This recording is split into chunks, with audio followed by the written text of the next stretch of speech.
The upcoming Synod of the United Reformed Churches in North America has us thinking of Appendix 1 of the URCNA Church Orders Guidelines for a thoroughly reformed theological education. Section 5.1 says 4 preaching courses, including a course in catechism preaching. Now, we here at Mid-America have this course as a requirement for our MDiv students, but this course isn't just for those who are Continental Reformed. We even have Presbyterians enrolled.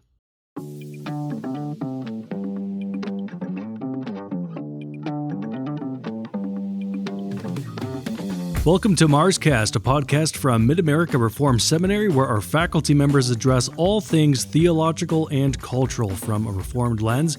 I'm your host, Jared Luchabor.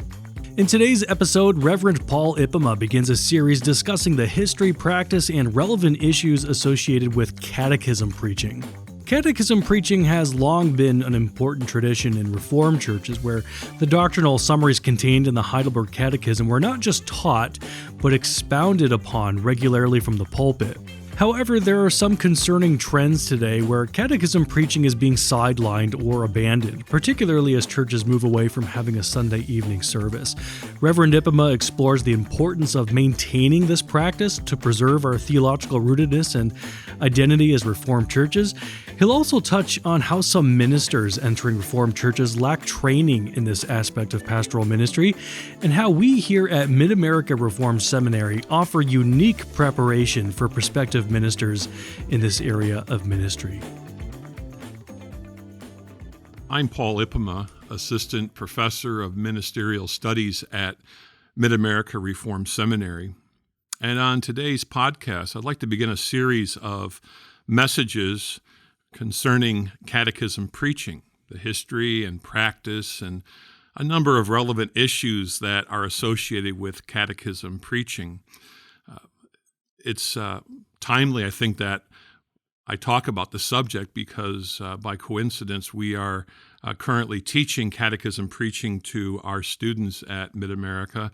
Dr. Venema is teaching the class and I am assisting him in that class. We make that a requirement for students pursuing the Master of Divinity degree. But as we consider the subject of catechism preaching, there are a couple of concerns that have arisen recently, I think, that warrant further reflection and discussion on the issue of catechism preaching. The first is more broadly concerning churches in the Reformed tradition, and then secondly, more narrowly with my own denomination or federation, the United Reformed Churches.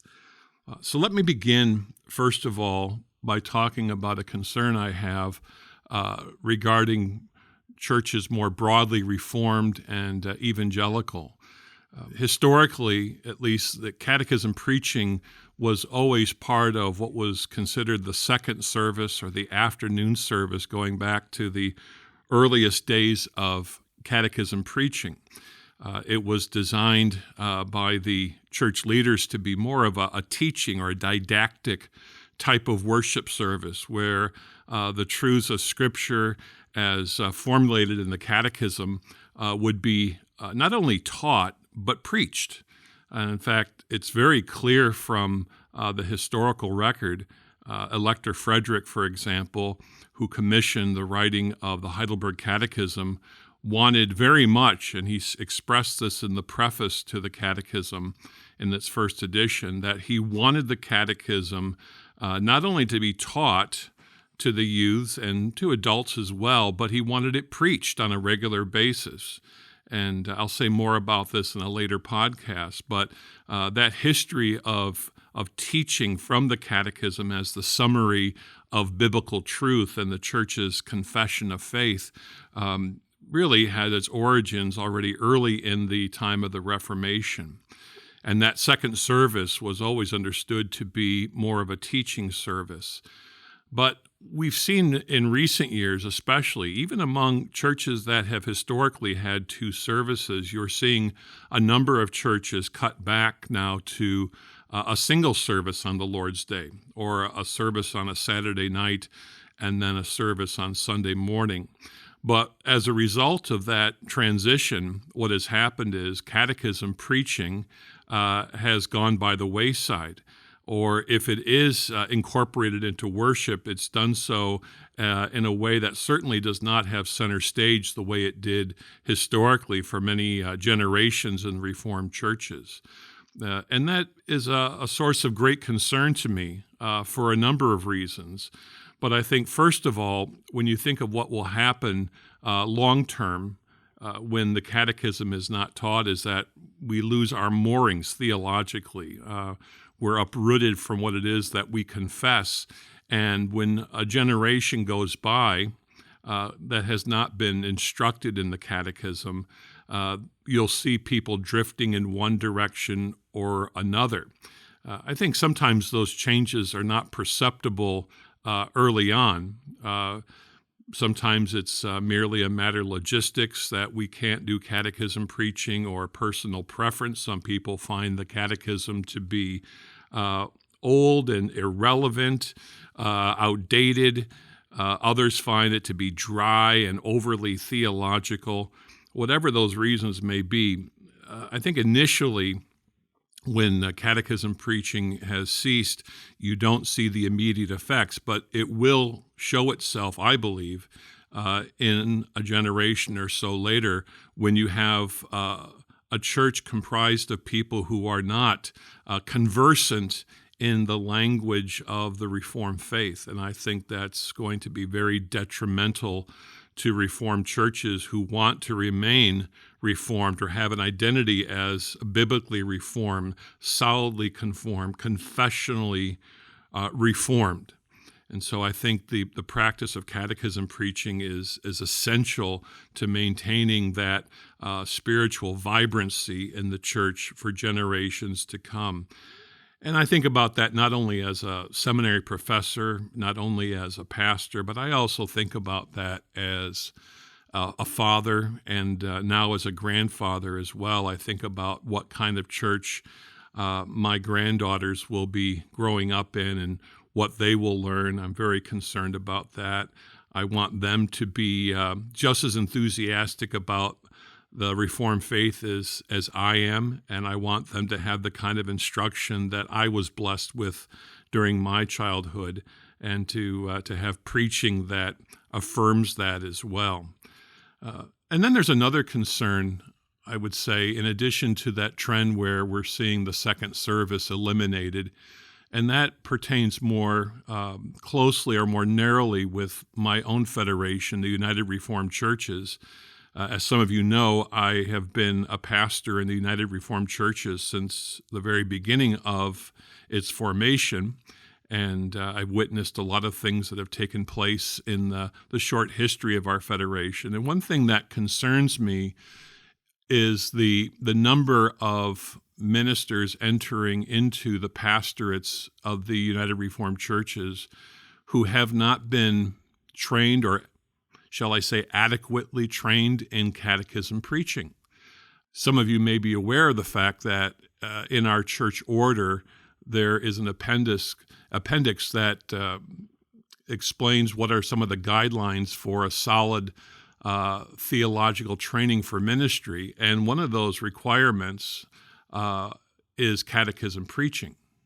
And there are a number of men who enter the URC ministry who, because of where they went to seminary, did not have opportunity to learn from a professor or a mentor how to preach the catechism. And I say that not simply speculating, but I have had experience where I've even been contacted by elders from local churches asking me, could I help their pastor who was not trained in catechism preaching, could I help teach him how to preach the catechism, what's involved in that? And I would say one of the things that Mid-America Reformed Seminary offers uniquely is the kind of education that I believe, and I know Dr. Venema has stated this on many occasions publicly, that if a man seeks to enter the ministry of the United Reformed Churches, I believe Mid-America offers the most well-rounded, the most complete preparation theologically and ministerially for ministry in the United Reformed Churches. We take very seriously the role of catechism preaching in the life of the church and in the work of the ministry. And so we work very hard in the catechism preaching class, not only teaching the history of catechism preaching, the principles of catechism preaching, objections to catechism preaching, but what I especially enjoy doing with my colleague, Dr. Venema, is having students present their sermons either by way of delivery of a sermon or just presenting an outline and working through or critiquing that sermon as a catechism sermon. It's been, I think, very helpful to have that sort of exercise in the classroom. And so I think Mid-America offers a unique opportunity, and I would encourage any man who is considering entering into the ministry of the United Reformed Churches, for example, to seriously consider that aspect of our educational program, that we are committed to the kind of teaching that will give you a well-rounded and, I think, the most adequate, the most complete preparation for ministry in the URC. I think the situation that we face with a number of ministers coming, say, from other denominations or federations or graduating from other seminaries is this is really I think the unfortunate consequence of having seminaries that are not governed by ecclesiastical bodies, where in my own experience, for example, I was trained at Mid-America Reformed Seminary and I took catechism preaching, but I also was required back in the day to attend a year of academic study and a year of internship through Calvin Theological Seminary in Grand Rapids, Michigan. And they were insistent that even though I had a catechism preaching class at Mid-America, they wanted me and required me and all others in my position coming from other seminaries to take their catechism preaching course. And of course, I was a bit upset about that at first because I had already taken the class, but I understand now, I think better, why that was important to them, that if they're going to approve and recommend men for ministry, which back in the day was the case in the Christian Reformed Church, we were not recommended for ministry or not approved for candidacy by the local consistory or the broader assembly. We were recommended for candidacy by means of the Board of Trustees of Calvin Theological Seminary, and then that recommendation was passed on to Synod, and Synod would then declare us candidates. So, but I understand now why they wanted to make sure that those entering the ministry of the Christian Reformed Church were competent in terms of a very important part of pastoral ministry, which was preaching the catechism. Those are roughly about half of the sermons that a pastor will preach in the Christian Reformed Church or in the United Reformed Churches. And so I would say the same thing as well, that, and I appeal especially to those men who are in the process of contemplating seminary education. Think about that. Think about the importance of having somebody competent and experienced teaching you how to write catechism sermons, and the necessity of having sermons that are based upon the text of the catechism. I'll say more about that in terms of methodology in a subsequent podcast, but I think it's worth noting that this is a very important aspect of ministry, and I realize as a professor at Mid-America Reformed Seminary, I seem to be putting a plug in for the seminary, but I do believe that it is something that we are uniquely qualified to offer to those seeking to enter into the ministry. And so I'll leave with this thought that when a church, when a denomination, when a body of believers cuts itself off from its theological heritage by means of discontinuing catechism preaching, the consequences are not going to be favorable. They're not going to be good. It will leave people adrift theologically and spiritually. And so I want to affirm the goodness, the importance, the validity of preaching from the Heidelberg Catechism. Anything in this episode you take issue with? Well, tune in next time on MarsCast as Reverend Ipema takes on some of the more popular objections to catechism preaching. If you enjoyed this episode of MarsCast, please consider subscribing and telling others who might be interested. Also, consider leaving a review. Your thoughts would be greatly appreciated, and they'll help us to enhance our content further. Your support allows us to produce engaging content and build a community of lifelong learners and thoughtful practitioners. I'm Jared Luchabor, signing off for now. See you in the next episode of MarsCast.